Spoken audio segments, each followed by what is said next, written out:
Hey everybody, Aaron here from the Cool Guys Nation, and welcome to episode 2 of designing our immersive gaming room, styled in the theme of a 40K Games Workshop Imperial Cathedral. So this is the third episode in this series, the second episode that we are working on the computer. In the last episode, we took a look at the room layout, the concept design that I did. In the first episode, the vlog, we looked at the actual space itself and some of the organization and construction that I'm doing.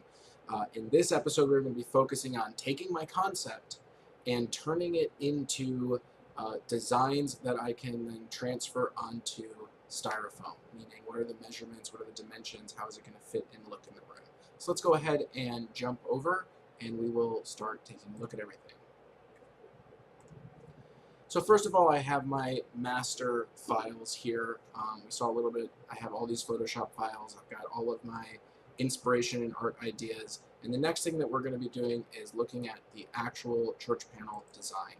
So this is the final product. I have decided that I'm going to go with a single window, and I'm going to be carving it directly on a 4x8 piece of 1-inch high-density insulation foam.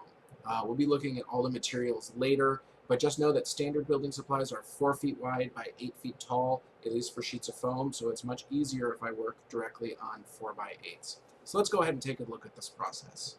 Last time we took a look at this. This was my concept, and the concept is not true to scale, meaning that if each one of these is 4 feet, then we have a 20-foot wall, and my wall is not 20 feet. So now that I have my concept done, I need to actually figure out what my floor plan is. So the first thing that I did is I went and I measured the room, and then I drew it out by hand. So this is my hand drawing. Originally my concept was that I was going to have double windows, so this was 2 feet and 2 feet, and that'd be one arch, and I'd have the Aquila, 1 window, 2 window, some corner pieces that would go all the way around the room. Over on this side, I'm going to put in some shelving for displaying beautiful miniatures, as well as theme that in a Gothic style. Here's the table that I'm thinking about putting in. It is a 4x8, so there's 1 foot of space on either side to put your books down. And then I wanted a little lounge area where we could sit before and after the game and talk about the games that we just played.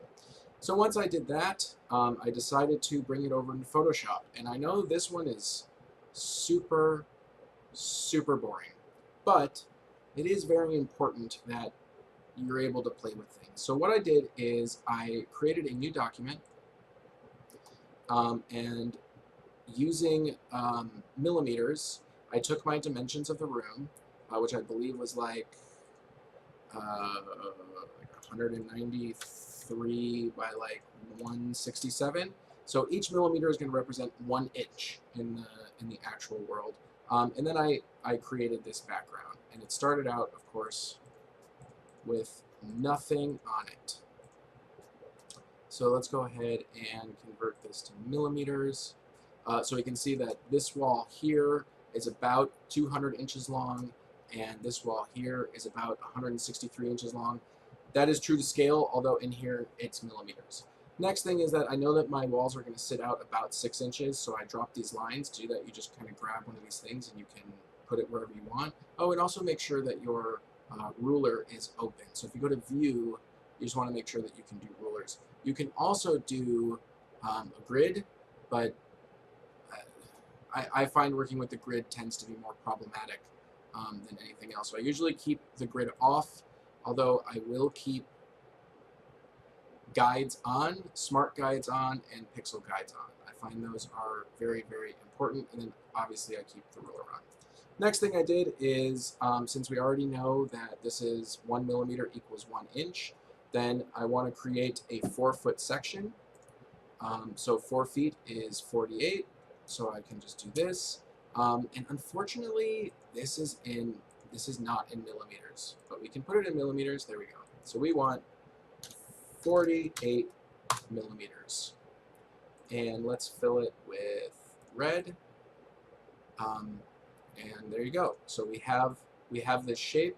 This is 4 feet wide because it's 48 millimeters, which is 4 feet. So what I started to do, I'm going to turn this one off, is I just started to lay out my walls. So first, I put my borders up.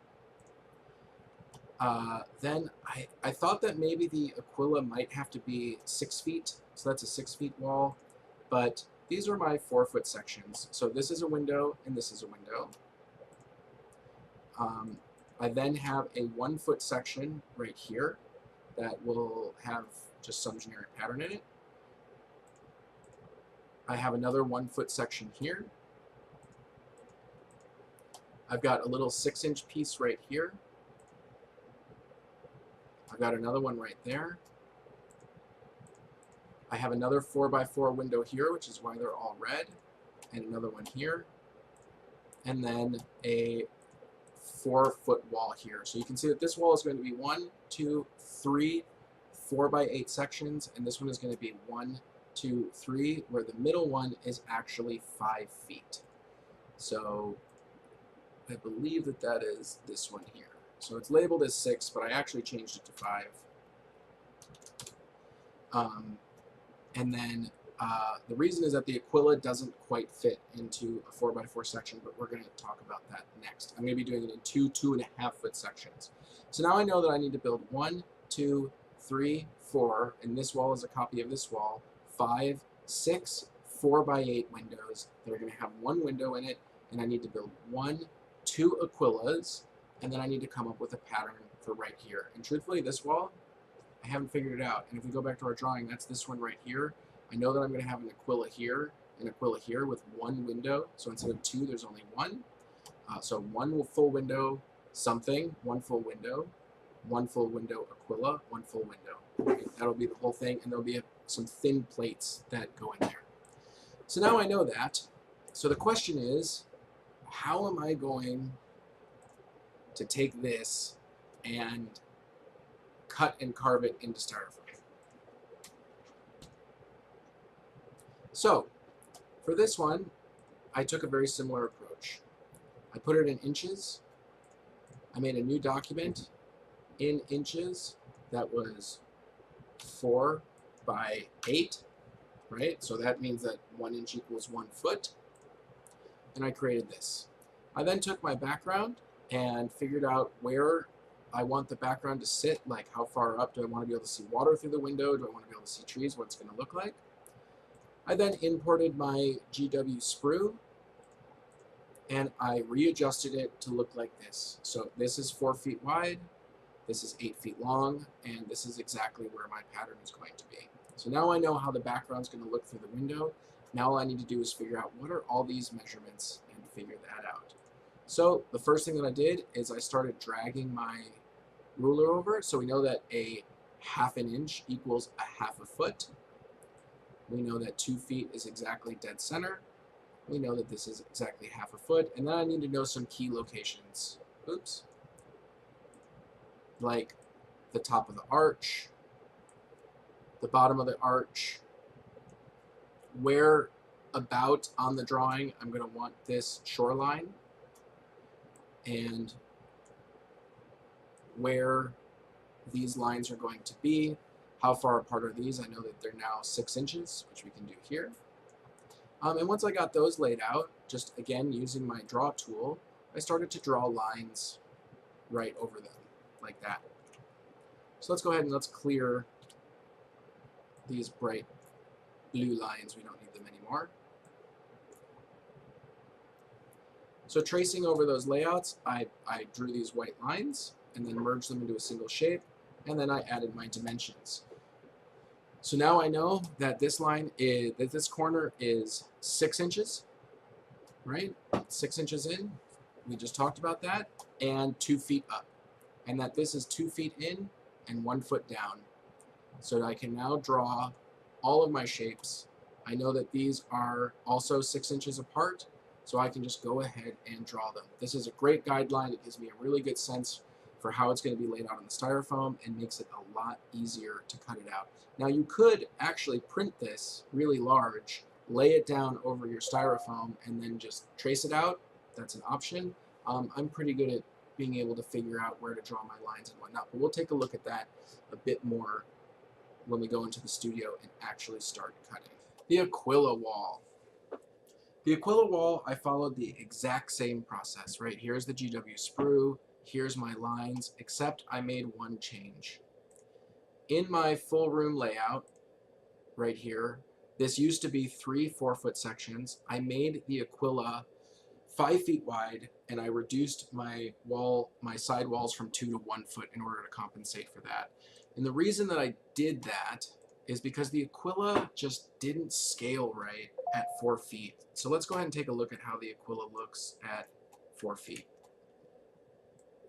So that's about right there, and it's just too squished. I didn't like it, so I decided, even though it's a little bit more expensive because I need some more material, I'm going to divide this in half. So essentially, I'm going to look at right here, and I'm going to do this in a 2.5-foot section and a 2.5-foot section. So knowing that, I just started measuring where my wings are, where they are, and again, putting all my layers down. And so now I have the design for the Aquila, and I have the design for my window. I did also look at a double window design, and I really like this theoretically, but that means that there's less than 2 feet here, which means that window is only about this wide, right? It's very narrow, and I decided that that was just not practical or really good to cut, so I decided to go with one big window. So that's it. You've now seen all of the design layouts. I need to print these things out and go up to my studio and start to test cut them. I've actually already cut this section here, and Bill from Terrainaholic is helping me work on some of the detail pieces. So we'll go ahead and take a look at that. And then as a project together, we're going to build the Aquila wall. So that should be a lot of fun. And of course, once we get one cut out, we have a fantastic pattern that we can replicate, and we'll go ahead and start putting it up on the wall. We also still need to test the magnets, which is how these are going to be sticking to the wall. So in a couple days, I'm not sure how long it's going to take me, we will follow up and continue building this studio. Until next time, this has been Aaron from the Cool Guys Nation.